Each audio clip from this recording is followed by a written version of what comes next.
John Smith, the revered CEO of one of San Francisco's largest tech companies, sat restlessly in his expansive office. From the 50th floor, he overlooked the sprawling city below. To anyone who knew him, John was the epitome of success.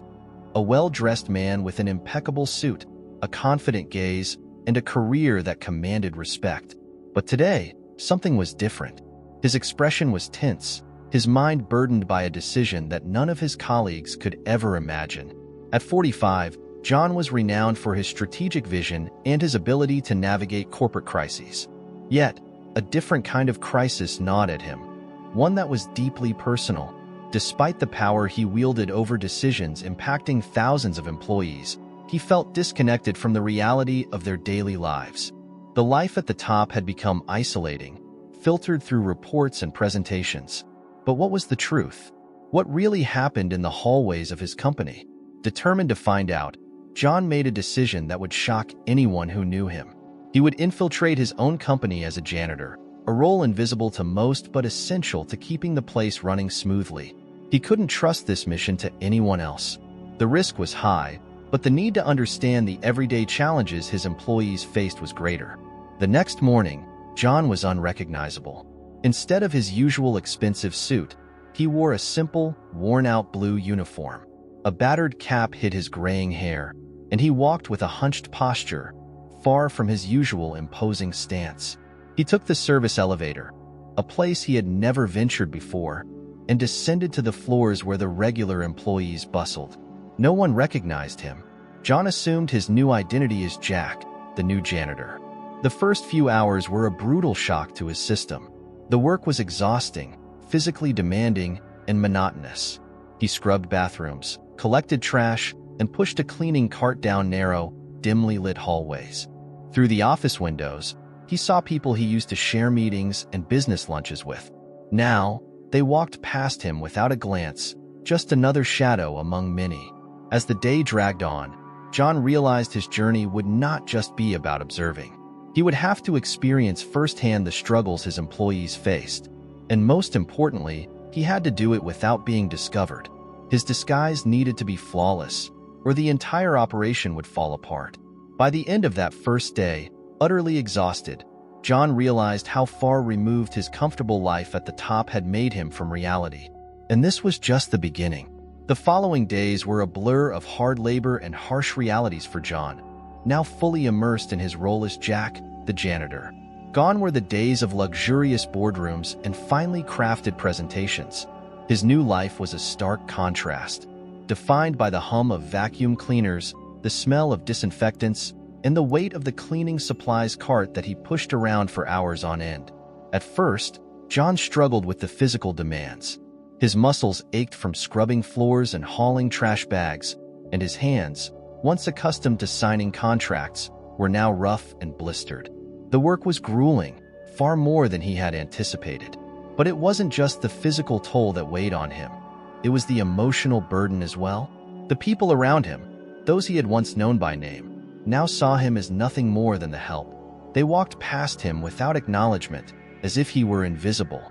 But John had expected this, and he reminded himself that this was exactly what he needed to understand. His employees' realities were shaped by these long hours, repetitive tasks, and a lack of recognition. Every interaction, or lack thereof, was a lesson.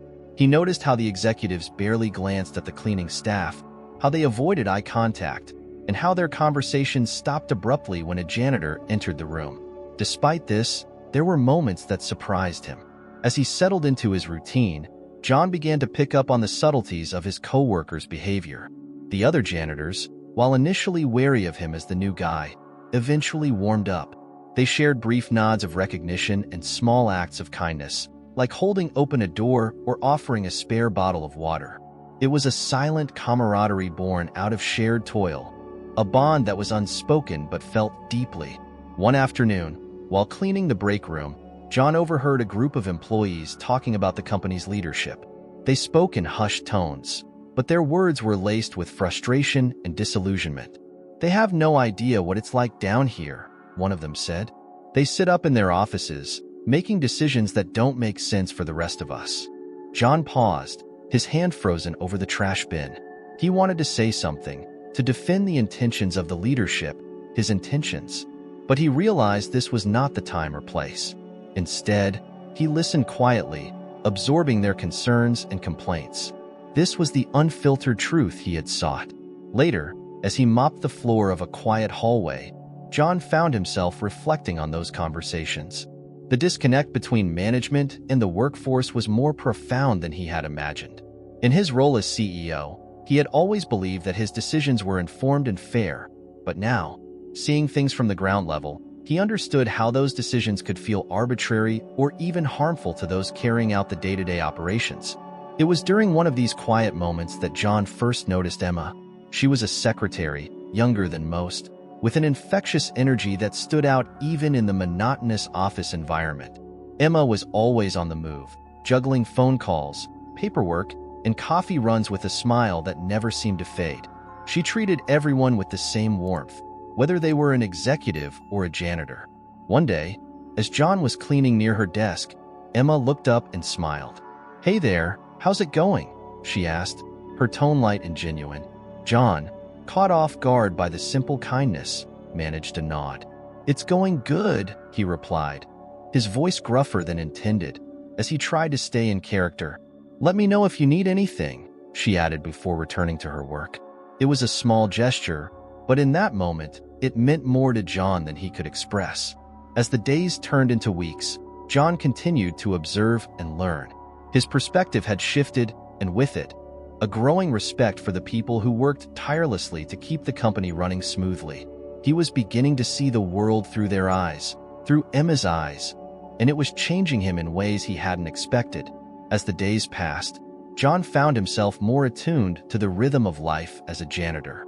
The physical strain had become more bearable, and he had grown accustomed to the monotonous tasks that filled his days.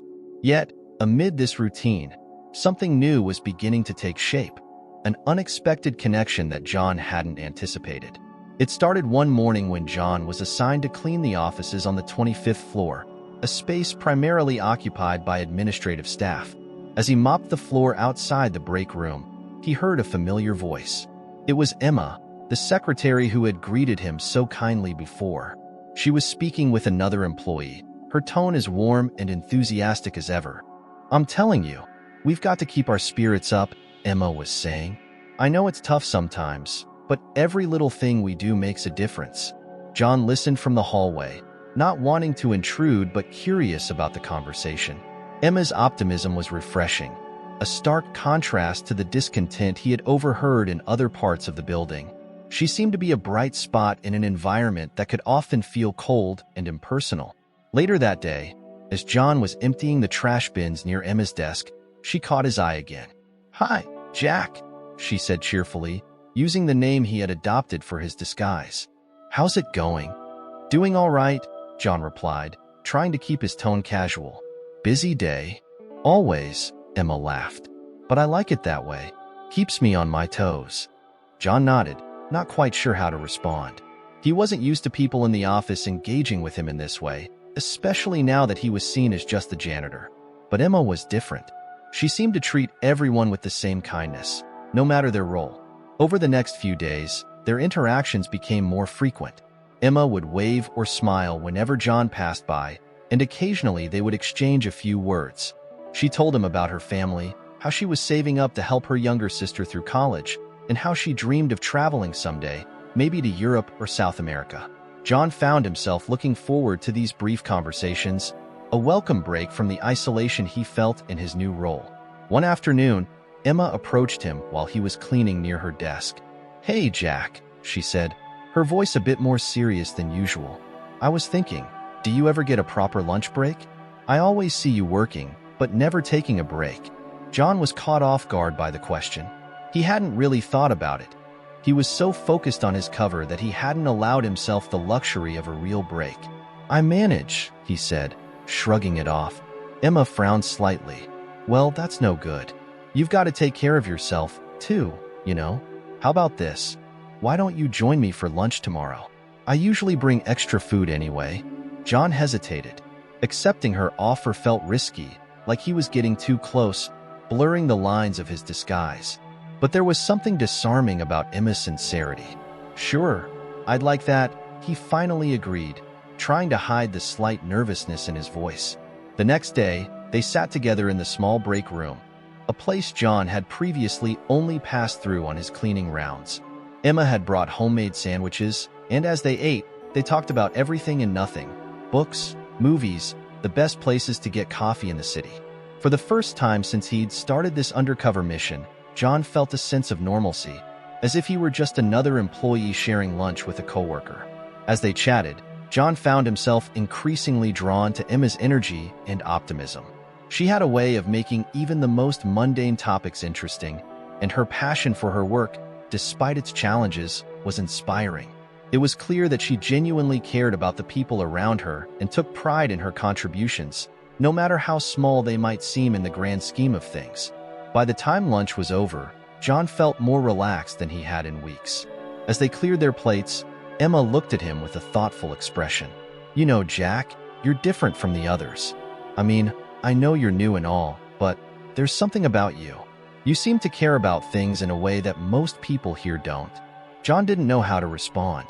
Emma's words struck a chord, making him painfully aware of the fine line he was walking. "Just trying to do my job," he said, deflecting the compliment. "Well, whatever it is, it's a good thing," Emma said with a smile. "We need more people like you around here." As John returned to his cleaning duties that afternoon, he couldn't shake the feeling that his interaction with Emma had changed something. What had started as a mission to understand his employees was becoming something more personal.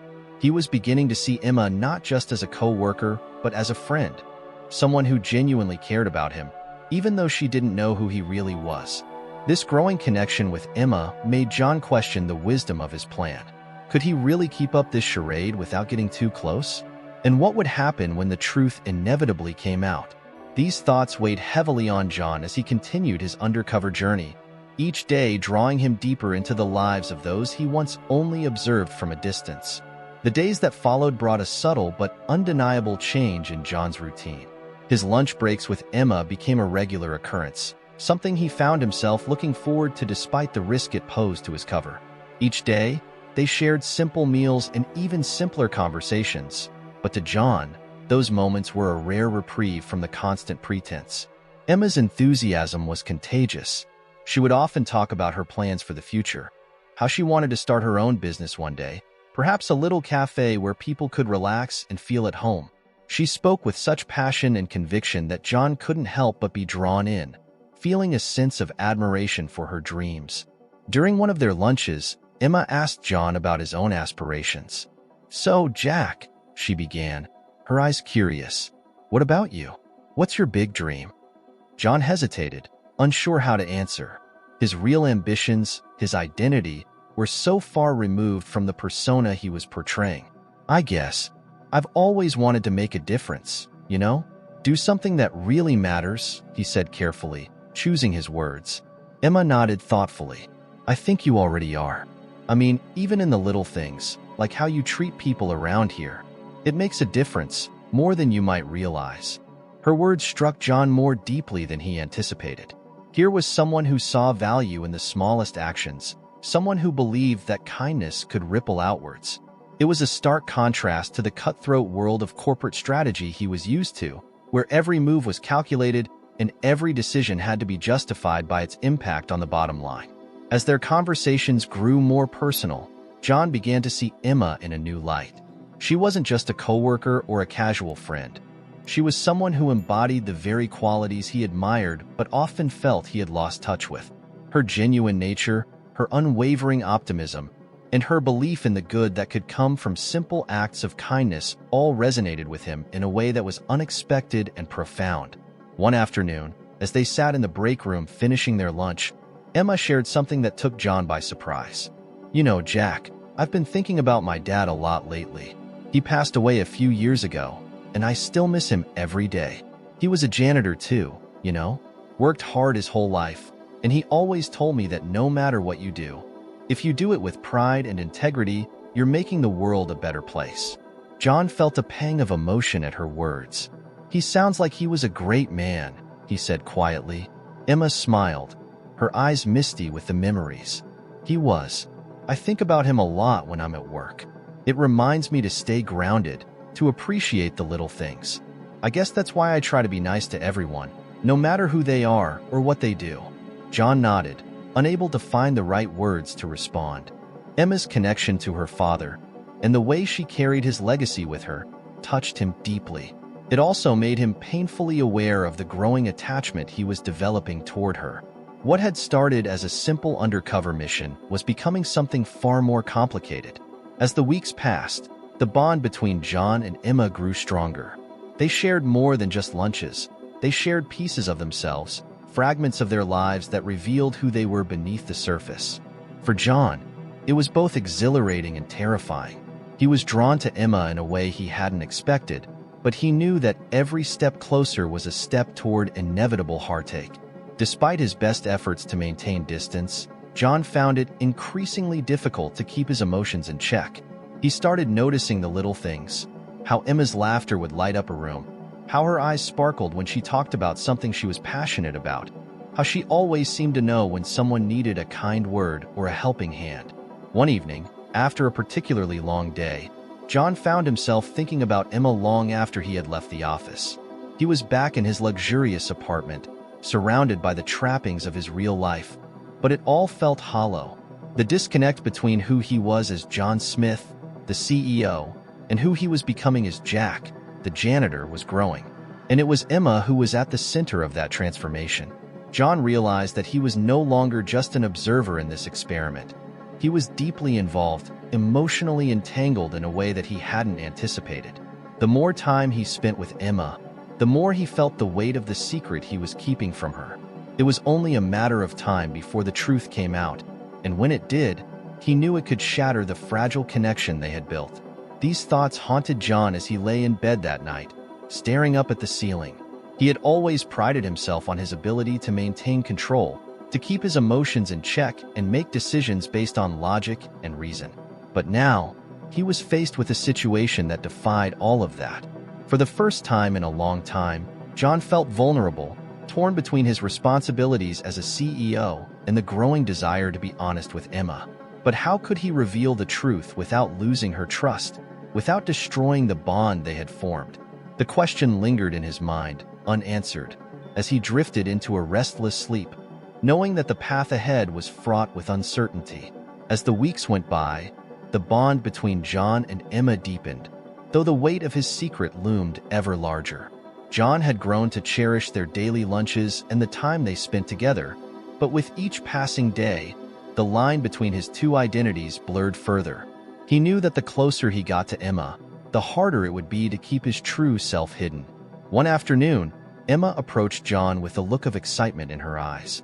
"Hey, Jack, I was wondering, would you like to come over for dinner at my place tomorrow night? I know it's short notice, but my mom's making her famous lasagna, and we always have a family dinner on Fridays. I think you'd really enjoy it." John was caught off guard by the invitation. He had been so focused on his role at the office that he hadn't anticipated being pulled deeper into Emma's personal life. The idea of meeting her family, of stepping into a more intimate setting, filled him with both anticipation and dread. But there was something about Emma's warmth, her genuine offer of friendship, that made it impossible for him to say no. "Sure, I'd love to," John replied, masking his hesitation with a smile. The next evening, John found himself standing outside Emma's modest apartment building, feeling more nervous than he had in years. Dressed in simple clothes that fit his janitor persona, he took a deep breath and knocked on the door. Emma answered almost immediately, her face lighting up when she saw him. "Jack, I'm so glad you came. Come in, she said, pulling him into the cozy apartment. The place was small but inviting, filled with the comforting smells of home-cooked food. Family photos adorned the walls, and a large, well-worn dining table took up most of the living room. Emma's mother, a kind-looking woman with graying hair and a warm smile, greeted him with open arms. "So you're the famous Jack we've heard so much about," she exclaimed, giving him a quick hug. "Emma talks about you all the time. It's so nice to finally meet you." John smiled, trying to play the part of the humble janitor. "It's great to meet you too, Mrs. Wilson. Thanks for having me." As they settled around the table, John found himself relaxing slightly. Emma's family was welcoming and down to earth, and the conversation flowed easily. They talked about everything from local news to Emma's childhood antics, with her mom sharing embarrassing stories that made Emma blush and laugh in equal measure. For a while, John allowed himself to simply enjoy the moment, feeling like a part of something real and unpretentious. As dinner came to an end, Emma's mother turned to John with a curious expression. "So, Jack, Emma mentioned that you're originally from out of town. Do you have any family around here?" John tensed slightly at the question, knowing he had to tread carefully. "No, not really. I moved here a while back for work and haven't really kept in touch with anyone. It's just me now." There was a brief silence at the table as everyone absorbed his words. Emma's mother nodded sympathetically. "That must be tough, but you're always welcome here. Family doesn't have to be about blood. It's about who you care about." John felt a pang of guilt at her words, knowing that he was deceiving these kind people. He forced a smile and nodded. "Thank you, that means a lot."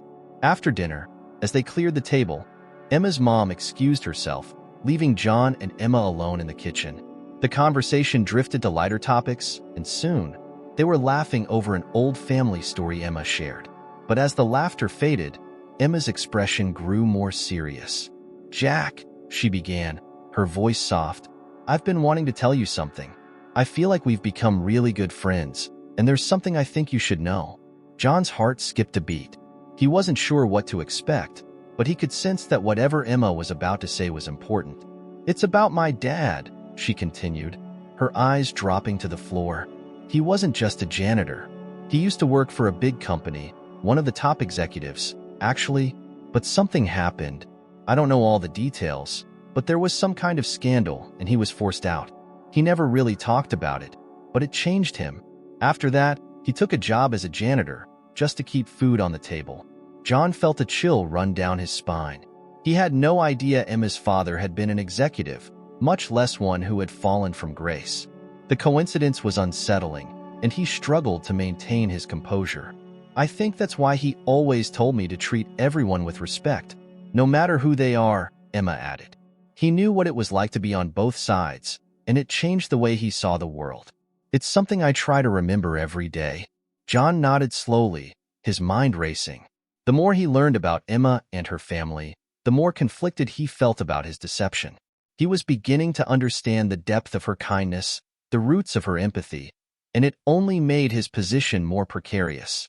As the evening wound down, John thanked Emma and her mother for the meal and made his way to the door. Emma walked him out, and as they stood in the hallway, she looked at him with an intensity that made his heart ache.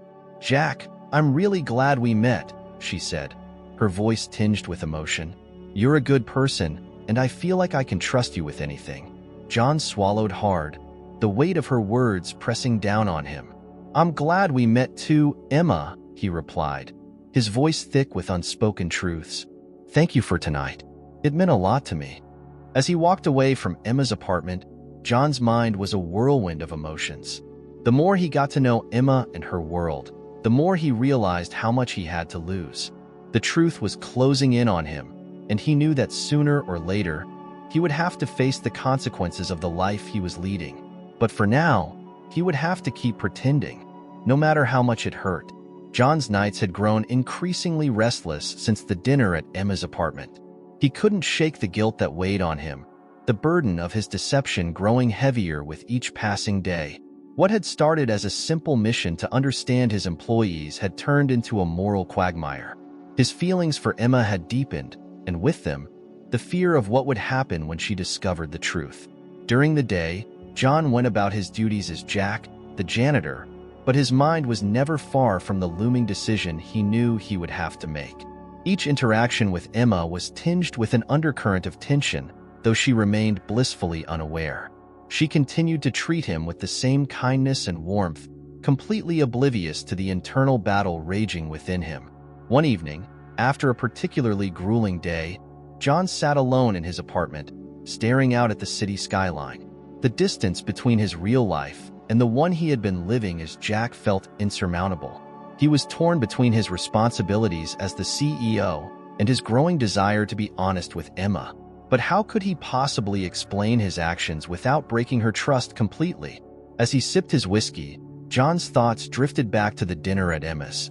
Her mother's words about family, about how it wasn't just about blood but about who you cared for, echoed in his mind. They had welcomed him, a stranger in disguise, into their home, treating him like one of their own. The warmth of that experience only deepened his sense of guilt. The truth was, John hadn't felt this connected to anyone in years. His life at the top had become increasingly isolated, filled with transactional relationships and superficial interactions. Emma was different. She was real, grounded in a way that he found both refreshing and painful. She made him remember what it was like to care about someone beyond their role in his company, to see them as more than just another piece on the corporate chessboard. But that only made the deception worse. How could he reconcile the person he was becoming with the person he had been? The man who had hidden behind a mask, not just from Emma, but from himself. The next day at work, John found himself struggling to concentrate. Every time he passed by Emma's desk or shared a brief conversation with her, the knot in his stomach tightened. The lies he had told, the false identity he had assumed, felt like a barrier between them, one that was growing more impenetrable by the day. During lunch, as they sat together in the break room, Emma noticed his unease. "Jack, are you okay?" she asked, her brow furrowed with concern. "You've seemed a bit off lately. Is everything all right?" John forced a smile, trying to mask the turmoil inside. "Yeah, I'm fine," he lied. "Just a lot on my mind, I guess." Emma studied him for a moment, her eyes searching his face as if she could see through the facade. "You know you can talk to me about anything, right?" "I mean it, Jack. Whatever it is, I'm here." Her words were like a knife to his chest. She trusted him, confided in him, and he had repaid her with lies. The weight of his secret was suffocating, and for a brief moment, he considered telling her everything right then and there. But fear held him back, the fear of losing her, of seeing the look of betrayal in her eyes when she learned who he really was. Instead, John nodded, keeping his true feelings buried deep. "I appreciate that, Emma," he said quietly. "You're a good friend." After lunch, John returned to his duties, but his mind was in turmoil. The walls were closing in, and he knew he couldn't keep this up much longer. The internal conflict was tearing him apart, and he was running out of time to make a decision. Later that day, as John was cleaning one of the executive offices, he overheard a conversation that made his blood run cold. Two senior managers were discussing layoffs, plans to downsize certain departments as part of a restructuring effort. It was a conversation he had been a part of as CEO, but hearing it from the perspective of a janitor, the impact hit differently. "Yeah, it's going to be rough," one of the managers said, "but it's necessary. We need to cut costs, and some of these positions just aren't essential anymore." John's heart sank. He knew the reasoning behind the decisions. They were strategic, aimed at keeping the company profitable. But now, having spent weeks among the employees, seeing their daily struggles and hearing their stories, the idea of reducing their livelihoods to numbers on a spreadsheet felt deeply wrong. That evening, John found himself at Emma's desk once more, the weight of his secret heavier than ever. She greeted him with her usual smile, but there was a hint of worry in her eyes. "Hey, Jack," she said softly. "I was thinking, maybe we could grab a coffee after work today? You seem like you could use a break." John hesitated, the conflict inside him reaching a boiling point. Part of him wanted to accept, to spend more time with her, but he knew that every moment he delayed the truth was another moment he was deceiving her. "Emma, I need to tell you something," he began, his voice barely above a whisper. Emma's smile faded, replaced by a look of concern. "What is it, Jack? You can tell me." John opened his mouth to speak, to finally reveal the truth that had been tearing him apart. But as he looked into Emma's eyes, filled with trust and compassion, he faltered. The words stuck in his throat, and he couldn't bring himself to say them. "Maybe another time," he finally said, his voice heavy with regret. I need some time to figure things out." Emma nodded slowly, clearly sensing that there was more going on than he was letting on. "Okay," she said gently. "Whenever you're ready, I'm here." John managed a weak smile before turning away, the weight of his decision, or lack thereof, crushing him. He had missed his chance to come clean, and now he was trapped in a web of his own making. As he left the office that day, the city lights reflecting off the windows, John knew that his time was running out. The truth was coming, whether he was ready or not, and when it did, everything he had built with Emma could come crashing down. But for now, all he could do was keep moving forward, even as the darkness of his secret loomed ever larger. The day after his near confession, John felt the tension more acutely than ever. Every interaction with Emma, every conversation, carried the weight of the unspoken truth. He had come so close to revealing his real identity, but his fear had stopped him. Now, the burden of that choice was gnawing at him, and he knew he couldn't keep running from it. That morning, John decided he needed answers. He couldn't shake the feeling that Emma's father's downfall might somehow be connected to his company. The thought had been lingering in the back of his mind since Emma had first mentioned it, but he had been too overwhelmed to dig deeper. Now, though, the possibility that his own decisions might have affected Emma's family was too significant to ignore. During his lunch break, John slipped away to one of the few quiet corners of the building that he had discovered during his weeks as a janitor. It was a small, seldom-used meeting room that still had a computer terminal connected to the company's internal network.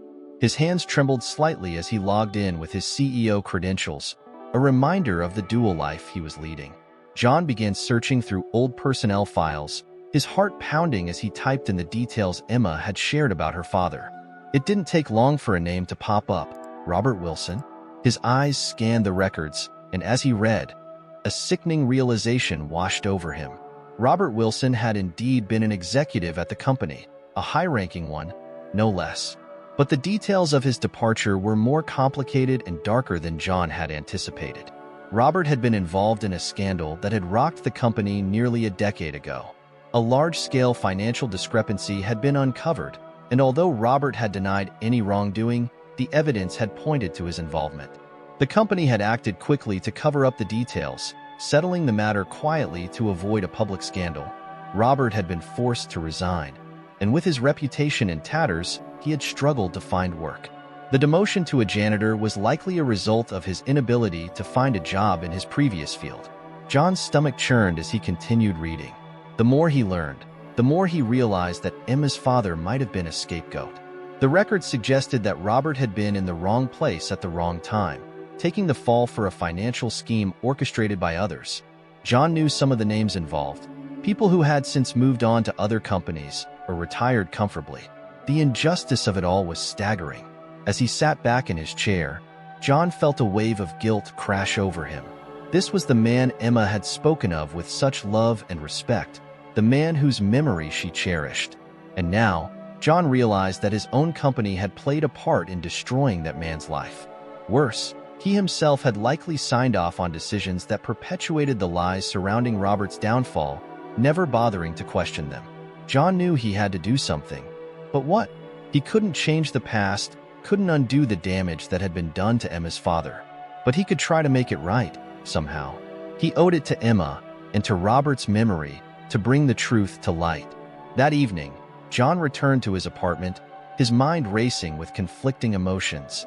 He knew he couldn't keep this to himself any longer. But he also knew that telling Emma the truth now would be devastating, not just for her, but for their budding relationship. She trusted him, saw him as a friend, maybe even more, and here he was, hiding the fact that he was the CEO of the company that had destroyed her father's career. The following day, John made a decision. He would continue his investigation, quietly gathering more evidence to understand the full extent of what had happened. He needed to be sure before confronting Emma with the truth. It was a delicate balance, keeping his identity hidden while digging into the past, but it was a risk he had to take. Days turned into a week, and as John delved deeper, he uncovered more layers to the story. It was clear that Robert Wilson had been set up, but the reasons why were still murky. The people involved had long since left the company, their tracks covered by time and corporate bureaucracy. But John was determined. He couldn't change what had happened, but he could expose the truth, even if it meant facing the consequences himself. The weight of his secret became almost unbearable. Every time he saw Emma, he wanted to to explain that her father hadn't been the villain the company had made him out to be. But how could he do that without revealing his true identity? And what would happen to Emma when she learned that the man she had been confiding in was the very person she had every right to despise? One afternoon, John's investigation took an unexpected turn. He found a series of emails buried deep in the company's archives, communications that had been archived and forgotten. The emails revealed a conversation between high-ranking executives discussing how to handle the fallout from the financial scandal. They mentioned Robert by name, and it was clear from their tone that they had chosen him as the scapegoat, despite knowing he wasn't the true culprit. John printed out the emails, his hands shaking with anger. This was the proof he needed, the evidence that Robert had been wronged, that his reputation had been sacrificed to protect others. It was also the evidence that could finally clear Robert's name, something John knew he had to share with Emma, no matter the cost. That evening, as John prepared to leave the office, he was stopped by a familiar voice. "Jack, wait up." Emma was walking toward him, her face lit up with a smile, but as she got closer, her smile faltered. "You look like you've seen a ghost," she said, her tone filled with concern. "Is everything okay?" John hesitated, the weight of the emails in his bag pressing down on him. He wanted to tell her, to hand her the proof and finally come clean, but the words wouldn't come. Not yet. He wasn't ready. "Yeah, just a long day," he replied, forcing a smile. "I've got a lot on my mind." Emma nodded, though she didn't seem convinced. "Well, I was going to grab some dinner. Do you want to join me? Maybe get your mind off things?" John hesitated again, the conflict inside him reaching a breaking point. He wanted to be with her, to find comfort in her presence, but he knew that every moment he spent with her while keeping this secret was another betrayal. "Actually, I think I'm just going to head home tonight," he said, his voice heavy with regret. "But thanks, Emma. I really appreciate the offer." Emma's eyes softened, and she reached out, touching his arm gently. "Jack, whatever it is, you know you don't have to go through it alone, right? I'm here for you." John swallowed hard, nodding as he felt a lump in his throat. "I know, Emma. Thank you." As he walked away, the emails burning a hole in his bag, John knew that the time for hiding was almost over. The truth was coming, and with it, the risk of losing everything he had come to care about. But for now, all he could do was take one step at a time, knowing that each step brought him closer to the moment when he would have to face the consequences of the life he had been living. The night after his latest discovery, John could barely sleep. The truth was now a heavy weight pressing down on him, and it was clear that he could no longer continue the charade. He had to make a decision, one that would change everything. The following morning, John arrived at the office with a resolve that had eluded him for weeks. He knew what he had to do, but the thought of it made his stomach churn. The fear of losing Emma's trust, of shattering the bond they had built, was almost paralyzing. But what scared him more was the idea of continuing to deceive her. Every day he delayed the truth was another day he betrayed her without her knowing it. As the day wore on, John avoided Emma, keeping himself busy with mundane tasks to stave off the inevitable. But as the afternoon approached, he realized he couldn't put it off any longer. If he didn't confront the situation now, he never would. He found Emma in the break room, sitting alone with a cup of coffee. She looked up as he entered, and her face lit up with the familiar smile that always seemed to warm his heart. But today, that smile only deepened his guilt. "Hey, Jack," she greeted him. "I was just thinking about you. How are you holding up?"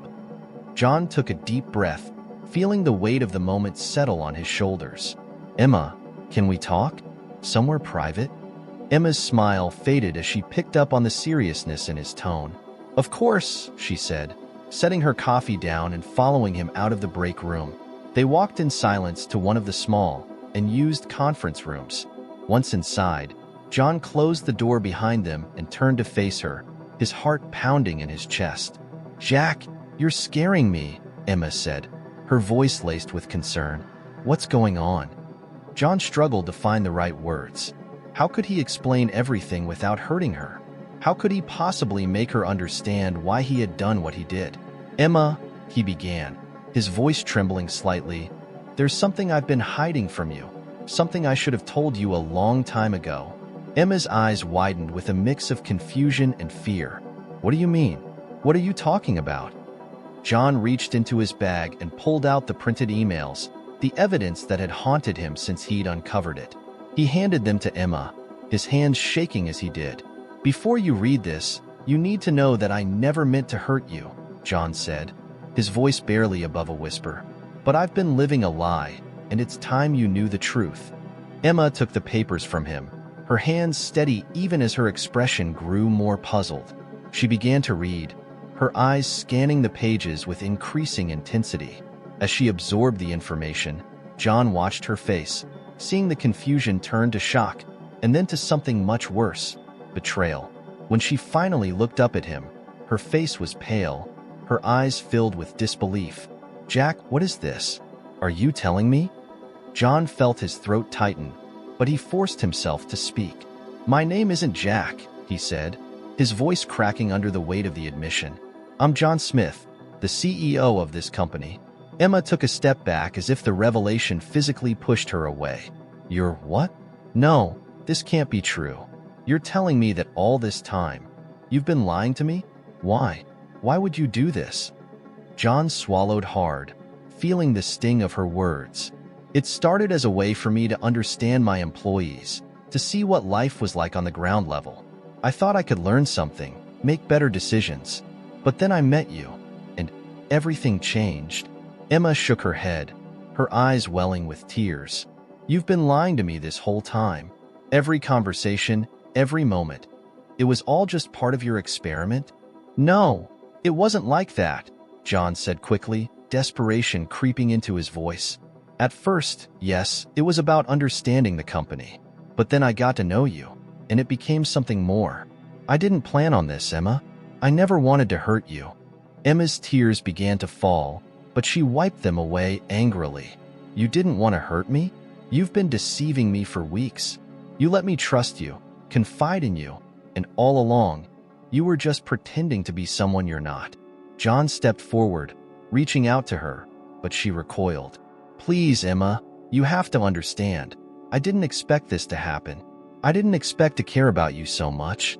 That's why it became so hard to tell you the truth. Emma's voice trembled with anger and pain. And what about my father? You knew what happened to him, didn't you? Did you know the whole time? John hesitated, the guilt crashing over him like a wave. Not at first, he admitted, his voice breaking. But when you told me about him, I started looking into it. I found out that he was wronged, that he was set up to take the fall for something he didn't do. That's why I'm giving you these emails. They prove he was innocent. I want to make it right, Emma. I swear. Emma stared at the papers in her hands, her expression a mix of anguish and confusion. You think this makes it better? You think these papers can undo the years of pain my family went through? John's heart sank as he realized the depth of her hurt. I know they can't, and I know I can't undo the past, but I want to try to make amends. I want to help clear your father's name, to do whatever I can to make things right. Emma looked at him, her eyes filled with sorrow. You don't get it, do you? This isn't just about my father. This is about you and me, about the trust you broke. How can I ever believe anything you say again? John felt his chest tighten with despair. Emma, please, I never wanted this to happen. I care about you more than you know, and I'll do whatever it takes to earn your trust back. Emma shook her head, stepping away from him. I don't know if you can, John. I don't know if I can ever forgive you for this. John watched as she turned and walked toward the door, the distance between them growing with each step. He felt helpless, knowing that he had brought this on himself, knowing that the woman he cared about might be lost to him forever. As the door closed behind Emma, John stood alone in the conference room, the weight of his decisions crushing him.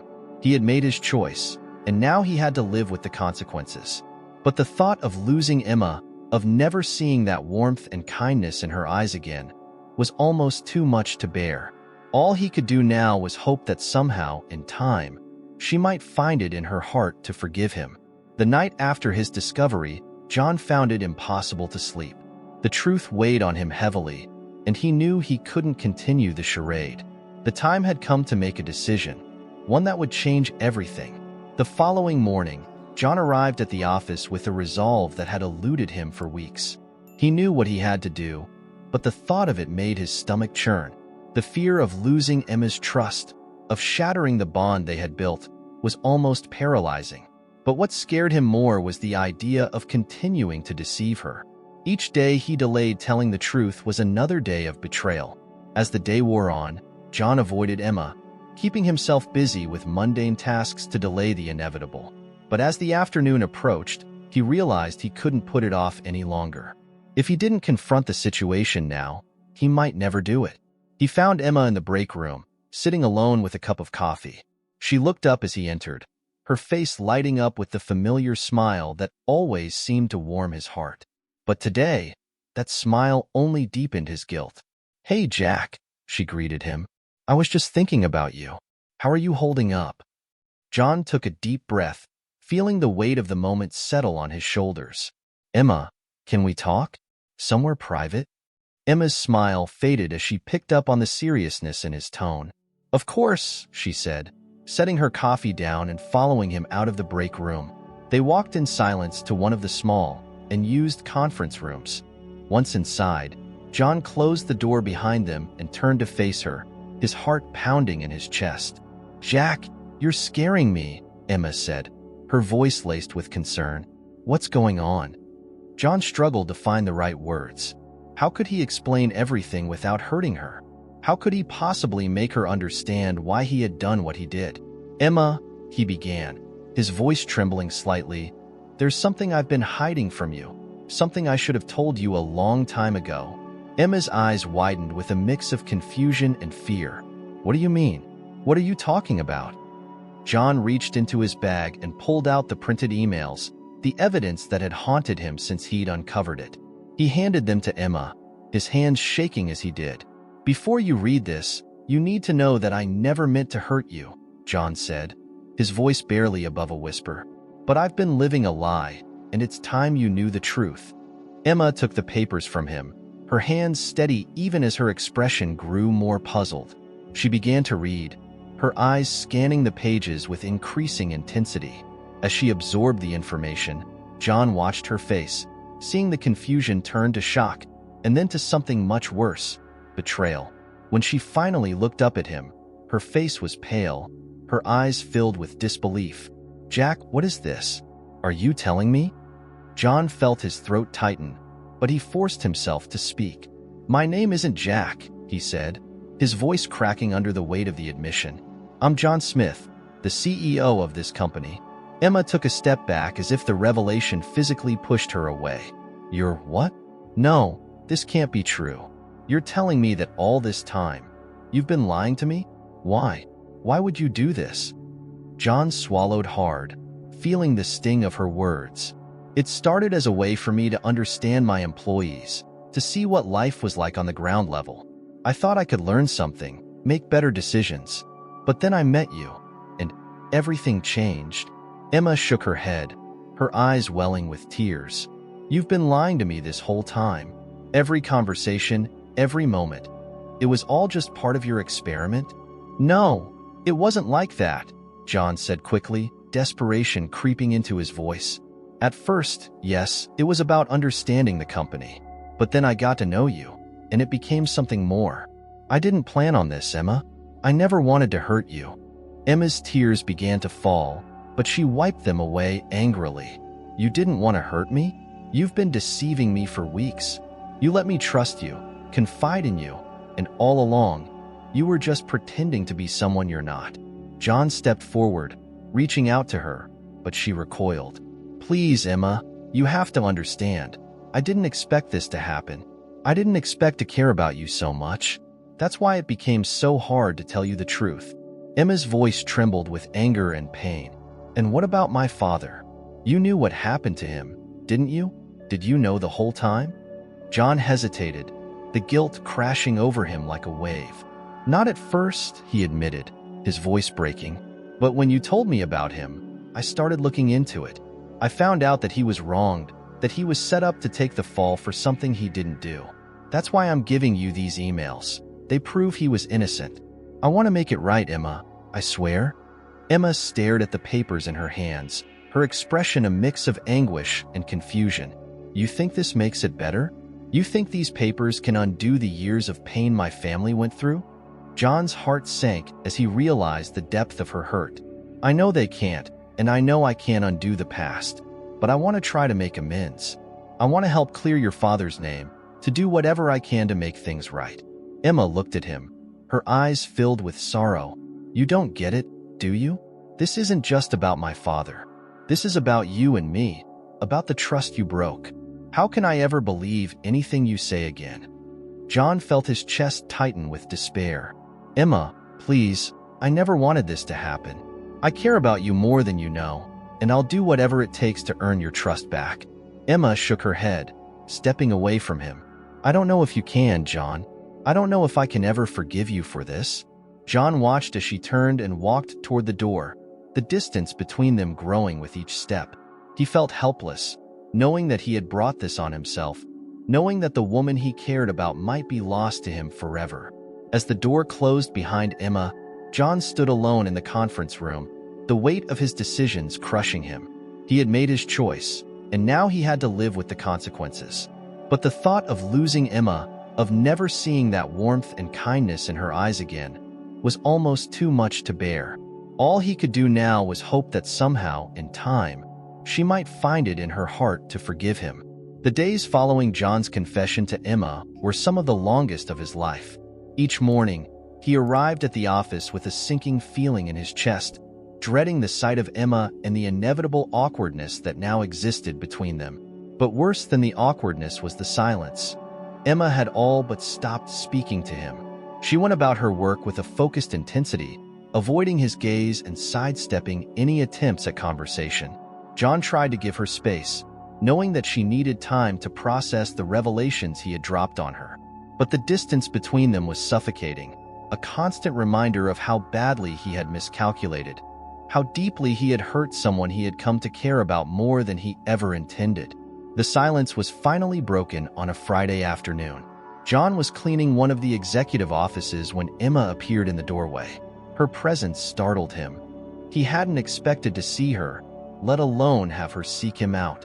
She looked determined, her usual warmth replaced by a cold resolve. "John," she said, her voice steady but emotionless. "We need to talk." John set down his cleaning supplies and nodded. "Of course, Emma. Let's talk." She led him to the same conference room where he had confessed everything. The room felt smaller now, the walls closing in as they sat across from each other. Emma took a deep breath before she began, her eyes fixed on him with an intensity that made his heart race. "I've been thinking a lot about what you told me," she said, her tone measured, "about who you really are, and about what happened to my father." John nodded, bracing himself for whatever she was about to say. "I understand, and I'm so sorry for everything I've put you through. If I could take it all back, I would." Emma held up a hand to stop him. "Please, just let me finish." He fell silent, his eyes locked on hers. "When you first told me, I was angry," Emma continued, her voice shaking slightly. "I felt betrayed, like I'd been made a fool of. I couldn't believe that the person I trusted, the person I thought I knew, was lying to me the entire time." John's heart ached as he listened, knowing that he had caused her this pain. But he remained silent, letting her speak. "But then I started thinking about why you did it," she said, her tone softening. "I tried to put myself in your shoes, to understand what would drive someone to do what you did. And as much as I hate to admit it, I can see why you felt the need to hide who you really were. You were trying to bridge the gap between the CEO and the employees, trying to understand us in a way you couldn't from your office." John nodded, feeling a glimmer of hope that she might understand, even if just a little. "But," Emma continued, her voice hardening again, "that doesn't excuse what you did. You lied to me, to everyone. You let me think you were someone else, and you made me question everything we shared. I don't know if I can ever forgive you for that." John's hope crumbled at her words. "I know I've hurt you, Emma," he said, his voice filled with regret. "And I don't expect you to forgive me right away. But I meant what I said about wanting to make things right for you, for your father. I want to help clear his name, to make sure that the truth comes out." Emma looked down at the table, her fingers tracing the edge of the papers she had brought with her, the same emails that John had given her days before. "I've read these over and over," she said quietly. "I see what you're trying to do, and I appreciate that you want to help. But part of me can't help but wonder if this is just another way for you to ease your guilt." John felt the sting of her words, but he didn't back down. "Maybe it is," he admitted, "but that doesn't mean it's not the right thing to do. Your father deserves justice, Emma, and I'm willing to do whatever it takes to make that happen." Emma was silent for a long moment, her gaze distant as she considered his words. When she finally spoke, her voice was softer, tinged with sadness. "My father was a good man. He didn't deserve what happened to him. And if there's a way to clear his name, I want that. But John, this isn't just about him. It's about us. How do we move forward from here? How do I trust you again?" John's chest tightened at the question, knowing that the answer wasn't simple. "I don't have an easy answer for that," he said honestly. "All I can do is be honest with you from now on, to show you that I'm not the person you've seen these past few weeks. I'm not perfect, and I've made more mistakes than I can count, but I care about you, Emma, and I'm willing to do whatever it takes to rebuild that trust, if you'll let me." Emma met his gaze, her eyes searching his for any sign of deceit. "I don't know if I can forgive you, John. Not yet, but I think we both owe it to my father to see this through." John nodded, feeling a surge of relief that she was willing to work with him, even if it was only to clear her father's name. "I agree. We'll do this together, and whatever happens after that, we'll figure it out." Emma looked down at the papers again, her expression unreadable. "I want to believe you," she said quietly, "but it's going to take time." John reached across the table, his hand hovering just above hers. "Take all the time you need. I'm not going anywhere." Emma didn't pull away, but she didn't reach for his hand either. Instead, she stood up, gathering the papers and tucking them under her arm. "Let's start with clearing my father's name," she said, her voice steady. "After that, we'll see where things stand." John nodded, rising to his feet. "I'll do whatever it takes to make that happen. And Emma, thank you for giving me a chance, even if it's just to make this right." Emma gave him a small nod, her expression still guarded. "Don't thank me yet, John. We've got a long road ahead." With that, she turned and walked out of the conference room, leaving John standing alone once again. But this time, the crushing weight of despair was lifted, if only slightly. He knew he had a lot of work to do, both in clearing Robert Wilson's name and in trying to rebuild what he had broken with Emma. As he watched her walk away, John felt a glimmer of hope. The road ahead was uncertain, filled with challenges and the pain of lost trust. But for the first time in weeks, he felt like he had a chance to make things right, to prove to Emma that he was more than the man who had deceived her. And he was determined not to waste that chance. In the weeks that followed, John and Emma worked tirelessly together to clear her father's name. It was a process filled with late nights, difficult conversations, and a shared determination to uncover the truth. John used every resource at his disposal, leveraging his position as CEO to access records and contacts that had been buried for years. Emma, for her part, brought a fierce dedication, driven by the desire to restore her father's reputation. The emails John had uncovered were just the beginning. As they dug deeper, they found more evidence that pointed to the real culprits behind the financial scandal. Executives who had manipulated the situation to their advantage, leaving Robert Wilson to take the fall. The more they uncovered, the clearer it became that Robert had been an innocent man, caught in a web of corporate deceit. John's respect for Emma only grew during this time. Despite the pain and betrayal she had experienced, she remained focused and unwavering in her pursuit of justice. She was no longer just the warm, kind woman he had come to care for. She was a fighter, determined to see this through, no matter the cost. Finally, after weeks of relentless effort, they had everything they needed. With a comprehensive report in hand, John called a meeting with the company's board of directors. It was a tense affair, but John was resolute. He presented the evidence, laying out the full story of what had happened to Robert Wilson and demanding that the company take responsibility for its actions. The board members, shocked by the revelations, had little choice but to agree.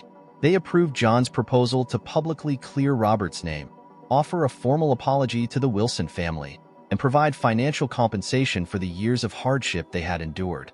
It was a victory, but a bittersweet one. No amount of money or words could erase the pain of the past, but it was a step toward healing. When the company's official statement was released, it made headlines.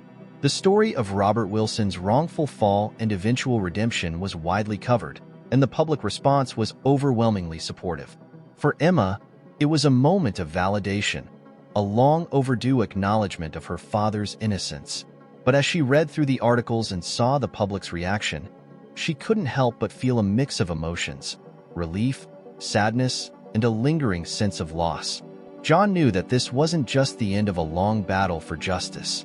It was also a turning point in his relationship with Emma. He had proven his commitment to making things right, but he knew that the damage he had done couldn't be undone with a single act. Trust was fragile, and it would take time to rebuild. One evening, after the dust had settled and the media frenzy had begun to die down, John and Emma found themselves alone in the office.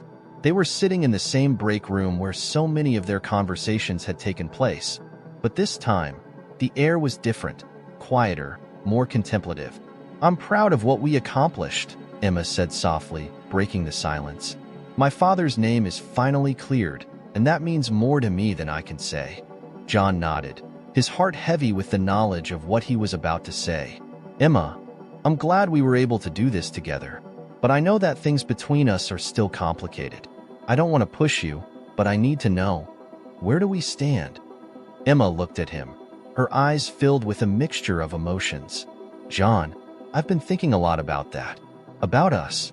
When you first told me the truth, I was devastated. I felt like everything we had was a lie. But over these past few weeks, I've seen a different side of you. You've shown me that you're willing to fight for what's right, even when it's difficult. And that means something." John's heart swelled with hope, but he remained cautious. "I meant everything I said, Emma. I care about you, more than I can put into words. But I know I have to earn your trust back, and that's not something that can happen overnight." Emma nodded slowly. "You're right. Trust doesn't just come back with an apology or a grand gesture. It's something that has to be rebuilt, piece by piece." She paused, her gaze searching his. "But I think I'm willing to try, to see if we can rebuild that trust, if we can find a way forward together." John felt a surge of emotion, relief mingling with gratitude. "I'm willing to do whatever it takes, Emma. I don't want to lose you." Emma reached across the table, taking his hand in hers. "You've already started, John. You've shown me that you're more than just the man who made a mistake. You're someone who's willing to make things right, no matter how hard it is. And that's a start." For the first time in what felt like an eternity, John allowed himself to hope for their future, for the possibility of rebuilding what had been broken. It wouldn't be easy, and there were no guarantees. But the fact that Emma was willing to try was more than he could have asked for. They sat in silence for a few moments, the weight of everything they had been through hanging in the air. But there was also a sense of closure, of a chapter ending and a new one beginning. "I think we should take it one day at a time," Emma said finally, her voice gentle but firm. "No promises, no rushing. Just see where this goes." John nodded, squeezing her hand gently. One day at a time sounds perfect. As they sat there, hands entwined, John felt a sense of peace that had eluded him for so long. He knew there were challenges ahead, but for the first time, he felt like he was on the right path. He had made mistakes, big ones, but he had also found the strength to face them and to fight for something better. And as long as Emma was willing to walk that path with him, he knew they had a chance. The road to redemption was long, but with each step, John was determined to prove that he was worthy of the trust Emma was giving him. A trust that had been hard-won and was all the more precious for it. And in the quiet of the office, with the city lights twinkling outside, John and Emma took their first steps on that road together, uncertain but hopeful, ready to face whatever the future might hold. If you enjoyed this heartwarming story about overcoming challenges and family love, don't forget to like the video, comment on what touched you the most, and subscribe to the channel. Stay tuned for our next exciting story.